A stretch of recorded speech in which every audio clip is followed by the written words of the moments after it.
I see the future of labor developing? I break it down into three categories: globalization, automation, and sharing economy.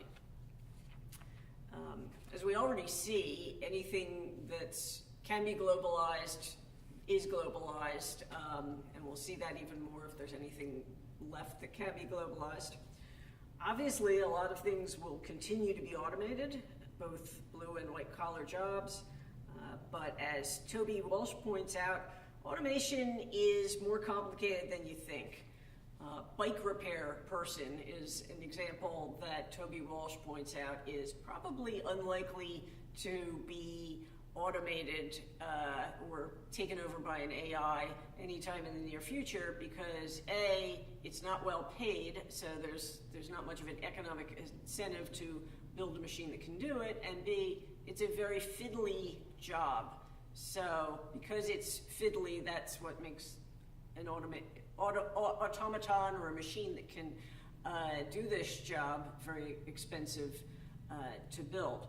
So the jobs that get taken over by automation or AI aren't always the jobs that you think would be the most obvious ones. So I think the same can hold for jobs like home health care aid, which is both something that would be difficult to automate. It's kind of fiddly, right? It's very fine manipulation of helping a person, and there's safety issues involved. So that one, and it doesn't pay well. So that one, again, probably becomes difficult to automate. Now, parts of the job might get taken over by automation.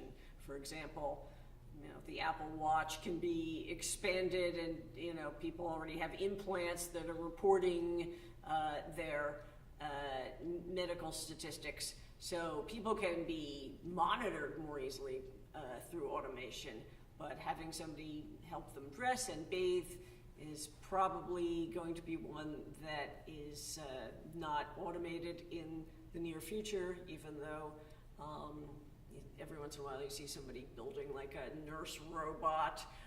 Whether people will really respond to that by 2049, I doubt, because in 2049, if I'm still around, I will be in that age group, and I don't think that my age cohort is going to want robotic nurses. I think if that happens, that's going to come later, or robotic healthcare aides. But I do think some of these physical jobs, from home healthcare aide to bike repair person, are going to become more subject to sharing economy. Like, I have a feeling this Uber business model is going to be applied to more and more things, so maybe you will be finding your home healthcare worker on an app rather than going through a service.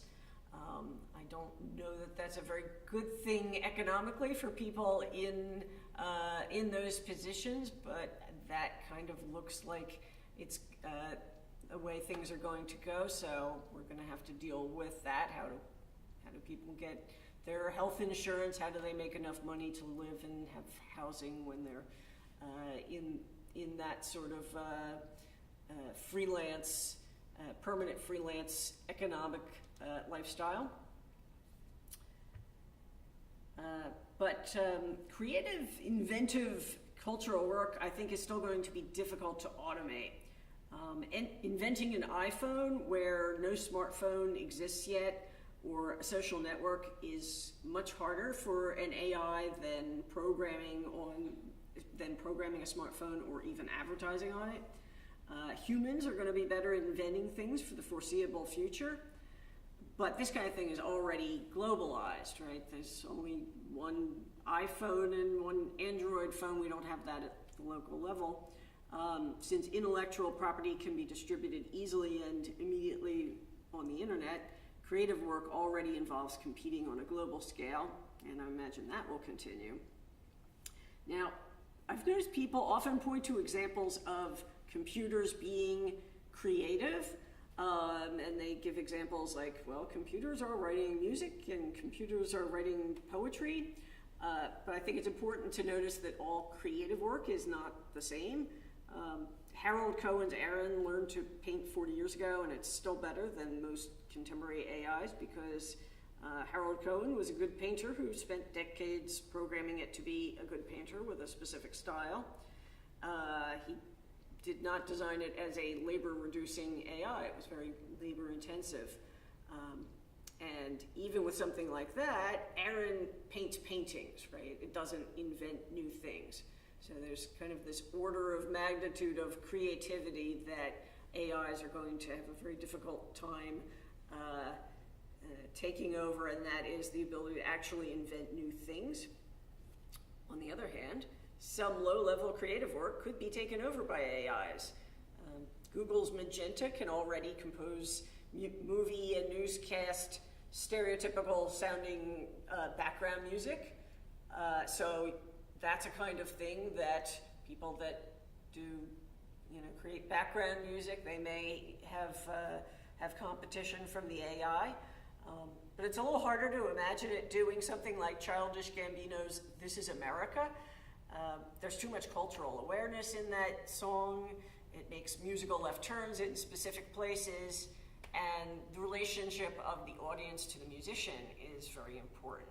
So that kind of music would be very difficult for AI to be able to create, and if it did, would anybody listen to it?